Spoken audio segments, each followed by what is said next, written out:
म्हणताय देत नाही, घेतल्याशिवाय राहत नाही. शेतकरी एक सुटीचा, तर ऊस आमच्या हक्काचा, आम्हाला की 15 दिवस अगोदर दर जाहीर केल्याशिवाय तुम्ही कारखाना चालूच करायचा नाही आणि ते लिडिंगच्या 2 दैनिकामध्ये जाहीर प्रसिद्ध करायचे. तुम्ही दाखवा पुरावा आम्हाला जाहीर केलेला दरवर्षी तेच परत म्हणायचं तुम्ही बेकायदेशीर वागायचं. कुठलं कायदेशीर आहे तुमचं दाखवा आम्हाला. कायदा सुव्यवस्था जेवण शेरकेने ज्या पद्धतीनं पत्र दिलं त्या पद्धतीनं कायदा सुव्यवस्था राखून आंदोलन केलं जाईल.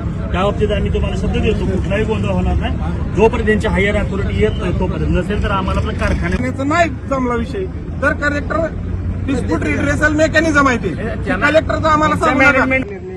1 तारखेला शेती अधिकाऱ्यांशी मी बोललो होतो, मग त्याची जबाबदारी नव्हती का? व्यवस्थापन म्हणजे कोण आहे?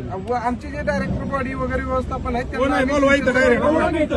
शेतकरी मोकळा नाही तर रोज यायला दारात तुमच्या कारखाना शेतकऱ्यांच्या जीवा चालतोय लक्षात घ्या.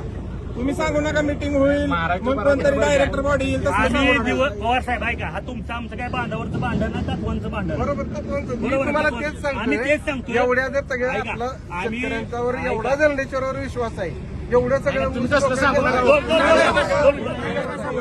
चुकीचं बोलू नका. जेवढं पाहुणा भडकवेल असं बोलू नका. ऐका ऐक ना विश्वास नाही काय विश्वास. कारखाना भूमिपुत्रांचा कारखाना टाकून तुम्ही विश्वासाच्या गोष्टी करताय. भूमिपुत्रांचं रक्त पिऊन आमचं म्हणणं काय साहेब, तुम्ही काय बांधकाम नाही आमचं किंवा आमचं वाद नाही. 1 तारखेला रिसर्च तुम्हाला टेलिफोनिक समोर येऊन सांगितलं होतं तुमच्या कृषी अधिकाऱ्यांना किंवा तोड अधिकाऱ्यांना तुम्ही कुठलीही चर्चा न करता सोडता जर जाहीर करा आमची तक्रार नाही.